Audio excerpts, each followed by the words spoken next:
Chapter 5. Primary Activities. Unit 3. Chapter 5. Primary Activities. Human activities which generate income are known as economic activities. Economic activities are broadly grouped into primary, secondary, tertiary, and quaternary activities. Primary activities are directly dependent on environment, as these refer to utilization of Earth's resources such as land, water, vegetation, building materials, and minerals. It thus includes hunting and gathering, pastoral activities, fishing, forestry, agriculture, and mining and quarrying. Why are the inhabitants of coastal and plain regions engaged in fishing and agriculture respectively? What are the physical and social factors which affect the type of primary activities in different regions? Do you know? People engaged in primary activities are called red-collar workers due to the outdoor nature of their work. Hunting and gathering. The earliest human beings depended on their immediate environment for their sustenance. They subsisted on A. Animals which they hunted, and B. The edible plants which they gathered from forests in the vicinity. Primitive societies depended on wild animals. People located in extremely hot climates survived on hunting. The people in the coastal areas still catch fish, though fishing has experienced modernization due to technological progress. Many species now have become extinct or endangered due to illegal hunting, poaching. The early hunters used primitive tools made of stones, twigs, or arrows, so the number of animals killed was limited. Why has hunting been banned in India? Gathering and hunting are the oldest economic activity known. These are carried out at different levels with different orientations. Gathering is practiced in regions with harsh climatic conditions. It often involves primitive societies, who extract both plants and animals to satisfy their needs for food, shelter, and clothing. This type of activity requires a small amount of capital investment and operates at very low level of technology. The yield per person is very low and little or no surplus is produced. Fig. 5. 1. Women gathering oranges in Mizoram. Gathering is practiced in I. High latitude zones which include northern Canada, northern Eurasia, and southern Chile. E. Low latitude zones such as the Amazon Basin, tropical Africa, northern fringe of Australia, and the interior parts of Southeast Asia. Fig. 5. 2. In modern times, some gathering is market oriented and has become commercial. Gatherers collect valuable plants such as leaves, barks of trees, and medicinal plants, and after simple processing sell the products in the market. They use various parts of the plants. For example, the bark is used for quinine, tannin extract, and cork. Leaves supply materials for beverages, drugs, cosmetics, fibers, thatch, and fabrics. Nuts for food and oils, and tree trunk yield rubber, balata, gums, and resins. Do you know the name of the part of the chewing gum after the flavor is gone? It is called chicle. It is made from the milky juice of zapota tree. Fig. 5. 2. Areas of subsistence gathering. Gathering has little chance of becoming important at the global level. Such an activity cannot compete in the world market.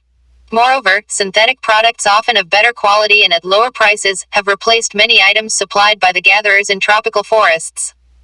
Pastoralism. At some stage in history that hunting is an unsustainable activity, human beings might have thought of domestication of animals.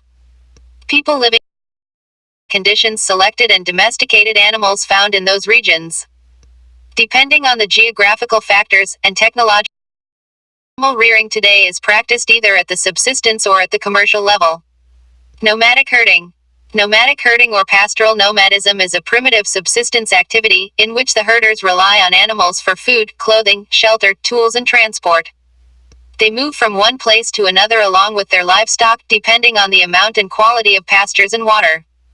Each nomadic community occupies a well-identified territory as a matter of tradition. Fig. 5. 3. Nomads taking their sheep up to the mountains at the onset of summer. A wide variety of animals is kept in different regions. In tropical Africa, cattle are the most important livestock, while in Sahara and Asiatic deserts, sheep, goats, and camel are reared. In the mountainous areas of Tibet and Andes, yak and llamas, and in the Arctic and subarctic areas, reindeer are the most important animals. Pastoral nomadism is associated with three important regions. The core region extends from the Atlantic shores of North Africa eastwards across the Arabian Peninsula into Mongolia and central China. The second region extends over the tundra region of Eurasia. In the southern hemisphere there are small areas in southwest Africa and on the island of Madagascar. Fig. 5. 4. Movement in search of pastures is undertaken either over vast horizontal distances or vertically from one elevation to another in the mountainous regions.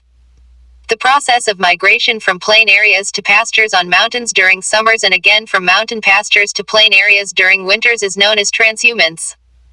In mountain regions, such as Himalayas, Gujars, Bakarwals, Gaddis and Bhotias migrate from plains to the mountains in summers and to the plains from the high-altitude pastures in winters. Similarly, in the tundra regions, the nomadic herders move from south to north in summers and from north to south in winters. The number of pastoral nomads has been decreasing in the areas operated by them shrinking. This is due to a. Imposition of political boundaries. B. New settlement plans by different countries. Commercial livestock rearing. Unlike nomadic herding, commercial livestock rearing is more organized and capital intensive. Commercial livestock ranching is essentially associated with Western on permanent ranches. These ranches cover large areas and are divided into a number of parcels, which are fenced to regulate the grazing. When the grass of one parcel is grazed, animals are moved to another parcel. The number of animals in a pasture is kept according to the carrying capacity of the pasture. This is a specialized activity in which only one type of animal is reared. Important animals include sheep, cattle, goats and horses. Products such as meat, wool, hides and skin are processed and packed scientifically and exported to different world markets. Fig. 5.4. Areas of nomadic herding. Fig. 5.5. Commercial livestock rearing. Reindeer rearing in the northern regions of Alaska where most of the Eskimos own about 2/3 of the stock. Rearing of animals and ranching is organized on a scientific basis. The main emphasis is on breeding, genetic improvement, disease control and health care of the animals. New Zealand, Australia, Argentina, Uruguay and United States of America are important countries where commercial livestock rearing is practiced. Fig. 5.6. Agriculture. Agriculture is practiced under multiple combinations of physical and socio-economic conditions, which gives rise to different types of agricultural systems. Based on methods of farming, different types of crops are grown and livestock raised. The following are the main agricultural systems. Subsistence agriculture. Subsistence agriculture is one in which the farming areas consume all, or nearly so, of the products locally grown. It can be grouped in two categories: primitive subsistence agriculture and intensive subsistence agriculture. Primitive subsistence agriculture. Primitive subsistence agriculture or shifting cultivation is widely practiced by many tribes in the tropics, especially in Africa, South and Central America and Southeast Asia. Fig. 5.7. Fig. 5.6. Areas of commercial livestock rearing. Fig. 5.7. Areas of primitive subsistence agriculture. The vegetation is usually cleared by fire, and the ashes add to the fertility of the soil. Shifting cultivation is thus also called slash and burn agriculture.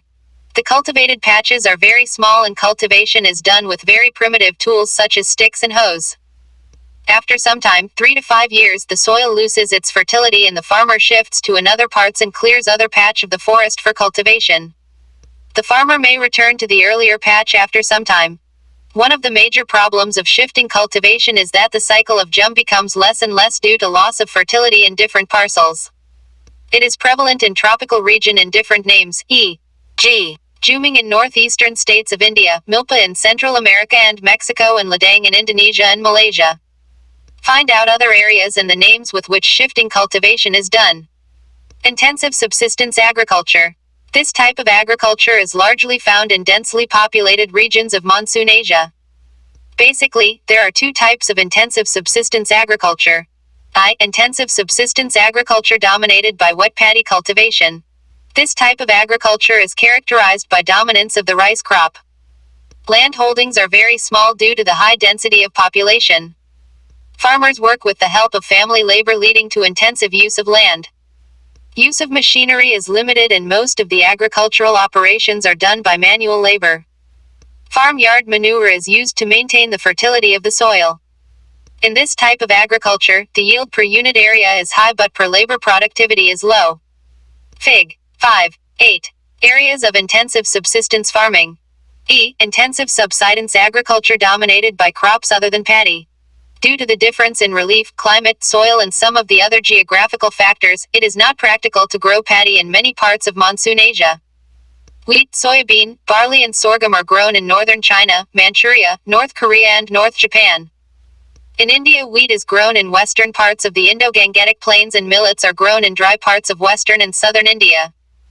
Most of the characteristics of this type of agriculture are similar to those dominated by wet paddy except that irrigation is often used. Fig. 5.9. Rice transplantation. The Europeans colonized many parts in the world and they introduced some other forms of agriculture such as plantations which were mainly profit-oriented large-scale production systems. Plantation agriculture. Plantation agriculture as mentioned above was introduced by the Europeans in colonies situated in the tropics. Some of the important plantation crops are tea, coffee, cocoa, rubber, cotton, oil palm, sugarcane, bananas and pineapples. The characteristic features of this type of states are plantations, large capital investment, managerial and technical support, methods of cultivation, single crop specialization, cheap labor, and a good system of transportation which links the estates to the factories and markets for the export of the products. The French established cocoa and coffee plantations in West Africa. The British set up large tea gardens in India and Sri Lanka, rubber plantations in Malaysia and sugarcane and banana plantations in West Indies. Spanish and Americans invested heavily in coconut and sugarcane plantations in the Philippines. The Dutch once had monopoly over sugarcane plantation in Indonesia. Some coffee plantations in Brazil are still managed by Europeans. Today, ownership of the majority of plantations has passed into the hands of the government or the nationals of the countries concerned. Fig. 5.10. Tea plantation. The slopes of hills are used for tea plantations because of favorable conditions. Extensive commercial grain cultivation. Commercial grain cultivation is practiced in the interior parts of semi-arid lands of the mid-latitudes. Wheat is the principal crop, though other crops like corn, barley, oats and rye are also grown. The size of the farm is very large, therefore entire operations of cultivation from plowing to harvesting are mechanized. Fig. 5.11. Fig. 5.11. Mechanized grain farming. Combine crews are capable of harvesting many hectares in a single day. Here is low yield per acre but high yield per person. Why does this happen? Fig. 5.12. Areas of extensive commercial grain farming. This type of agriculture is best developed in Eurasian steppes, the Canadian and American prairies, the pampas of Argentina, the velds of South Africa, the Australian Downs and the Canterbury Plains of New Zealand. Locate these areas on the world map. Mixed farming. This form of agriculture is found in the highly developed parts of the world, e.g. Northwestern Europe, Eastern North America, parts of Eurasia and the temperate latitudes of southern continents. Fig. 5.14. Mixed farms are moderate in size and usually the crops associated with it are wheat, barley, oats, rye, maize, fodder and root crops. Fodder crops are an important component of mixed farming. Crop rotation and intercropping play an important role in maintaining soil fertility. Equal emphasis is laid on crop cultivation and animal husbandry. Animals like cattle, sheep, pigs and poultry come along with crops. Mixed farming is characterized by high capital expenditure on farm machinery and building, extensive use of chemical fertilizers and green manures and also by the skill and expertise of the farmers. Dairy farming. Dairy is the most advanced and efficient type of rearing of milch animals. It is highly capital intensive. Animal sheds, storage facilities for fodder, feeding and milching machines add to the cost of dairy farming. Special emphasis is laid on cattle breeding, healthcare and veterinary services. Fig. 5.13. A dairy farm in Austria. It is highly labor-intensive as it involves rigorous care in feeding and milching. There is no off-season during the year as in the case of crop raising. Fig. 5.14. Areas of mixed farming. It is practiced mainly near urban and industrial centers which provide neighborhood market for fresh milk and dairy products. The development of transportation, refrigeration, pasteurization and other preservation processes have increased the duration of storage of various dairy products. Fig. 5.15. A vineyard in Switzerland. Fig. 5.15b. Collection of grapes in a collective farm of Kazakhstan. There are three main regions of commercial dairy farming. The largest is northwestern Europe, the second is Canada and the third belt includes southeastern Australia, New Zealand and Tasmania. Fig. 5.16. Mediterranean agriculture. Mediterranean agriculture is highly specialized commercial agriculture. It is practiced in the countries on either side of the Mediterranean Sea in Europe and in North Africa from Tunisia to Atlantic coast, Southern California, central Chile, southwestern parts of South Africa and southwestern parts of Australia. This region is an important supplier of citrus fruits. Fig. 5.16. Areas of dairy farming. Viticulture or grape cultivation is a specialty of the Mediterranean region. Best quality wines in the world with distinctive flavors are produced from high-quality grapes in various countries of this region. The inferior grapes are dried into raisins and currants. This region also produces olives and figs. The advantage of Mediterranean agriculture is that more valuable crops such as fruits and vegetables are grown in winters when there is great demand in European and North American markets. Market gardening and horticulture. Market gardening and horticulture specialize in the cultivation of high-value crops such as vegetables, fruits and flowers, solely for the urban markets. Farms are small and are located where there are good transportation links with the urban center where high-income group of consumers is located. It is both labor and capital intensive and lays emphasis on the use of irrigation, HYV seeds, fertilizers, insecticides, greenhouses and artificial heating in colder regions. This type of agriculture is well developed in densely populated industrial districts of Northwest Europe, Northeastern United States of America and the Mediterranean regions. The Netherlands specializes in growing flowers and horticultural crops, especially tulips, which are flown to all major cities of Europe. The regions where farmers specialize in vegetables only, the farming is known as truck farming. The distance of truck farms from the market is governed by the distance that a truck can cover overnight, hence the name truck farming. Figure 5.17. Vegetables being grown in the vicinity of the city. Figure 5.17b. Vegetables being loaded into a truck. And cycle carts for transporting to city markets. In addition to market gardening, a modern development in the industrial regions of Western Europe and North America is factory farming. Livestock, particularly poultry and cattle rearing, is done in stalls and pens, fed on manufactured feedstuff and carefully supervised against diseases. This requires heavy capital investment in terms of building, machinery for various operations, veterinary services and heating and lighting. One of the important features of poultry farming and cattle rearing is breed selection and scientific breeding. Types of farming can also be categorized according to the farming organization. Farming organization is affected by the way in which farmers own their farms and various policies of the government which help to run these farms. Cooperative farming. A group of farmers form a cooperative society by pooling in their resources voluntarily for more efficient and profitable farming. Individual farms remain intact and farming is a matter of cooperative initiative. Cooperative societies help farmers to procure all important inputs of farming, sell the products at the most favorable terms and help in processing of quality products at cheaper rates. Cooperative movement originated over a century ago and has been successful in many Western European countries like Denmark, Netherlands, Belgium, Sweden, Italy, etc. In Denmark, the movement has been so successful that practically every farmer is a member of a cooperative. Collective farming. The basic principle behind this types of farming is based on social ownership of the means of production and collective labor. Collective farming or the model of kolkhoz was introduced by the Soviet Union to improve upon the inefficiency of the previous methods of agriculture and to boost agricultural production for self-sufficiency. The farmers used to pool in all their resources like land, livestock and labor. However, they were allowed to retain very small plots to grow crops in order to meet their daily requirements. Yearly targets were set by the government and the produce was also sold to the state at fixed prices. Produce in excess of the fixed amount was distributed among the members or sold in the market. The farmers had to pay taxes on the farm produces, hired machinery, etc. Members were paid according to the nature of the work allotted to them by the farm management. Exceptional work was rewarded in cash or kind. This type of farming was introduced in former Soviet Union under the socialist regime which was adopted by the socialist countries. After its collapse, these have already been modified. Mining. The discovery of minerals in the history of human development is reflected in many stages in terms of Copper Age, Bronze Age and Iron Age. The use of minerals in ancient times was largely confined to the making of tools, utensils and weapons. The actual development of mining began with the Industrial Revolution and its importance is continuously increasing. Fig. 5.18.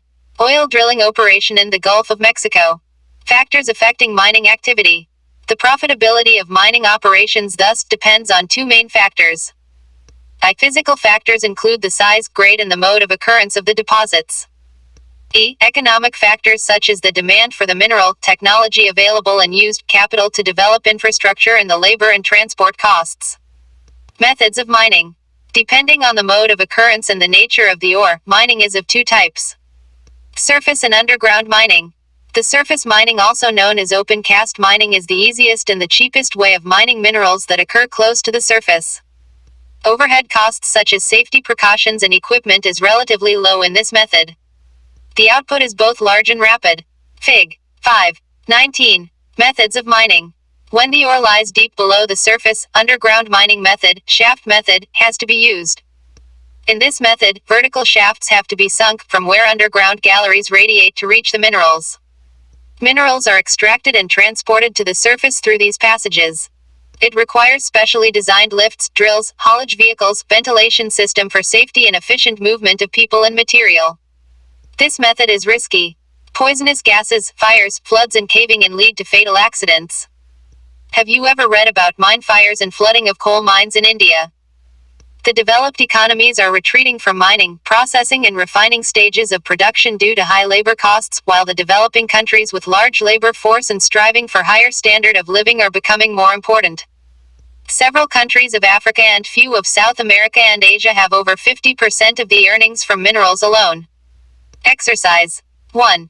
Choose the right answer from the four alternatives given below. Which one of the following is not a plantation crop?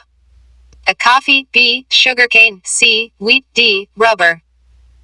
In which one of the following countries cooperative farming was the most successful experiment? A. Russia. B. Denmark. C. India. D. The Netherlands. Growing of flowers is called A. Truck farming. B. Factory farming. C. Mixed farming. D. Floriculture. IV. Which one of the following types of cultivation was developed by European colonists? A. Kolkhoz. B. Viticulture. C. Mixed farming. D. Plantation. B. In which one of the following regions is extensive commercial grain cultivation not practiced? A. American Canadian prairies. B. European steppes. C. Pampas of Argentina. D. Amazon basin. B. In which of the following types of agriculture is the farming of citrus fruit very important?